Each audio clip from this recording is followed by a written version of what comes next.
Здравейте на всички, мъдрост да ни се умножава. Докато бях на работа в момента на обекта, седях в апартамента и бойдисвах, понеже с това се занимавам, кое каквото може.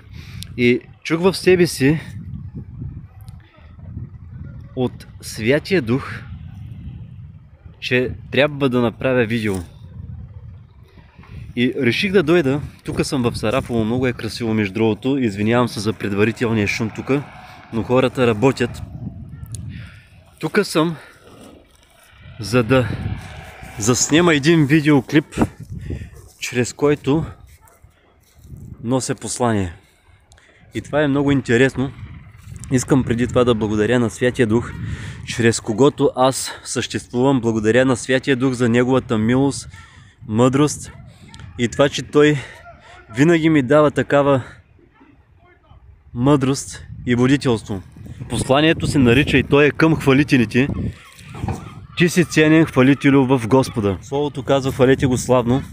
И ако не можеш да хвалиш Господа един час и имаш голям проблем с твоята идентичност отвътре, запитай се дали изобщо си спасен, дали изобщо си новороден, защото тези, които обичат да хвалят Господа, които гледаш и ти си в хвалението. Искам да ти кажа, че това, което правиш, ти не го правиш за пред хората, но има и на предвид да знаеш, че много хора се насърчават от тебе. Дали си жена, дали си мъж.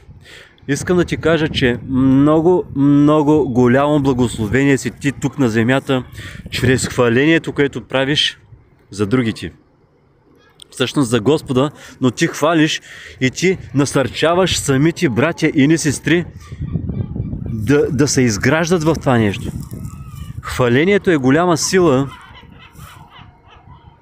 и не трябва да бъде пренебрегнато, защото ти, който хвалиш Господа, не знаеш колко много носиш помазанието в твоето хваление. Тези, които хвалят Господа, те носят помазанието в хвалението. И когато хвалиш Господа, ти изграждаш църквата по този начин. Има хора, които когато слушат хваление, се изцеряват. И Бог изцерява. Всичко това става чрез вяра. И да ти кажа, че това, което правиш, е много важно и от голямо значение, защото ти не само, че помагаш на другите също, но и прославяш Бога по този начин. Всеки, който хвали Господа, го насърчавам да продължава все повече и повече, защото ако си призван, бъди такъв и не си слагай оценка, че никой не те оценя, защото ти не хвалиш заради хората, но ти хвалиш заради Бога. Но това, което правиш, допринася в църквата и другите биват насърчавани. Понеже аз много обичам хвалението и когато усещам това помазание в самото хваление, знам, че това е от Бога. Аз обичам и се насърчавам много. Вие, които хвалите Господа, вие сте голямо насърчение.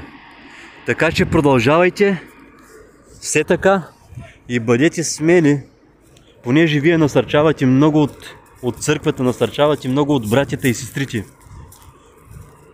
Защото знаем, че музиката е красиво нещо и Бог е създателът на музиката. Тези хора, които жертват времето си, които жертват гласа си, които дават какво ли не от себе си, за да могат да излязат там и да хвалят Господа, защото не само го прославят, да кажа колко сте ценни, колко сте насърчаващи за другите около вас, макар и да нямат смелостта понякога хората да дойдат и да ви кажат: вие сте голямо благословение за църквата. Тези, които наистина се предавате на Господа. Бъдете благословени в името на Господа Исуса Христа.